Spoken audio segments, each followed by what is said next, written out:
Assalamualaikum warahmatullahi wabarakatuh. Perkenalkan, nama saya Tasya Aulia Devina, BP 19101155310480.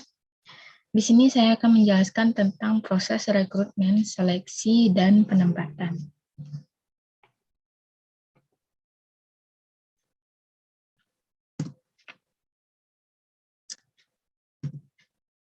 Yang pertama yaitu rekrutmen. Rekrutmen adalah proses penarikan sekelompok kandidat untuk mengisi posisi yang lowong. Rekrutmen yang efektif akan membawa peluang pekerjaan kepada perhatian dari orang-orang yang berkemampuan dan berketerampilan memenuhi spesifikasi pekerjaan. Proses dari rekrutmen sendiri yaitu yang pertama menentukan kebutuhan jangka pendek dan jangka panjang perusahaan dalam hal jenis pekerjaan dan levelnya dalam perusahaan. Yang kedua, terus berupaya mendapatkan informasi mengenai perkembangan kondisi pasar tenaga kerja. Yang ketiga, menyusun bahan-bahan rekrutmen yang efektif. Yang keempat, menyusun program rekrutmen yang sistematis dan terpadu, yang berhubungan dengan kegiatan sumber daya manusia lain dan dengan kerjasama dengan manajer lini dan karyawan. Kemudian mendapatkan calon karyawan yang berbobot atau memenuhi syarat. Selanjutnya melakukan tindak lanjut terhadap calon karyawan baik yang diterima maupun yang ditolak guna mengevaluasi efektif tidaknya rekrutmen yang dilakukan. Selanjutnya yaitu seleksi. Seleksi adalah usaha pertama yang dilakukan perusahaan untuk memperoleh karyawan yang memenuhi kualifikasi dan kompeten dan akan menjabat serta mengerjakan semua pekerjaan pada suatu perusahaan tersebut. Proses dari seleksi sendiri yaitu yang pertama, penerimaan pendahuluan. Proses seleksi merupakan jalur dua arah. Perusahaan memilih para karyawan dan para karyawan memilih perusahaan. Seleksi dimulai dengan kunjungan calon para pelamar ke kantor personalia atau dengan permintaan tertulis dengan aplikasi. Yang kedua yaitu tes-tes penerimaan. Berbagai peralatan bantu yang menilai kemungkinan kombinasi dari kemampuan pengalaman, kepribadian pelamar, dan persyaratan jabatan. Yang ketiga, wawancara seleksi. Percakapan formal dan mendalam yang dilakukan untuk mengevaluasi hal yang dapat diterima atau tidak oleh seorang pelamar. Yang keempat, pemeriksaan referensi.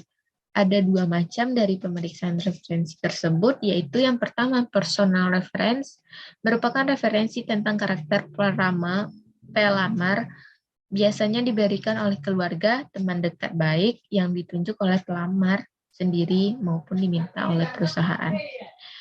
Yang kedua, employment reference. Referensi ini mencakup tentang latar belakang atau pengalaman kerja pelamar. Yang kelima, evaluasi medis. Mencakup pemeriksaan kesehatan pelamar sebelum keputusan penerimaan karyawan dibuat.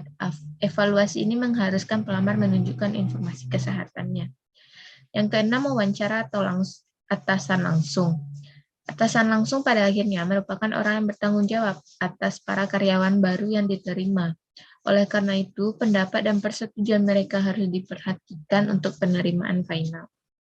Karena dianggap mempunyai kemampuan untuk mengevaluasi kecakapan teknis pelamar dan menjawab pertanyaan-pertanyaan dari pelamar tentang pekerjaan tersebut secara lebih tepat.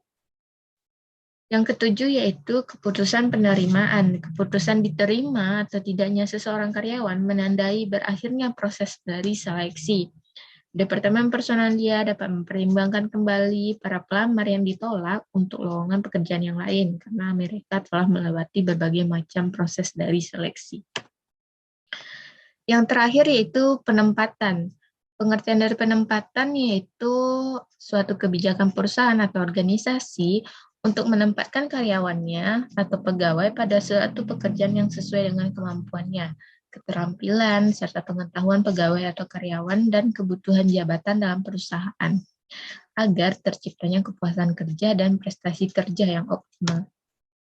Bentuk dari penempatan kerja karyawan diantaranya yang pertama kenaikan jabatan.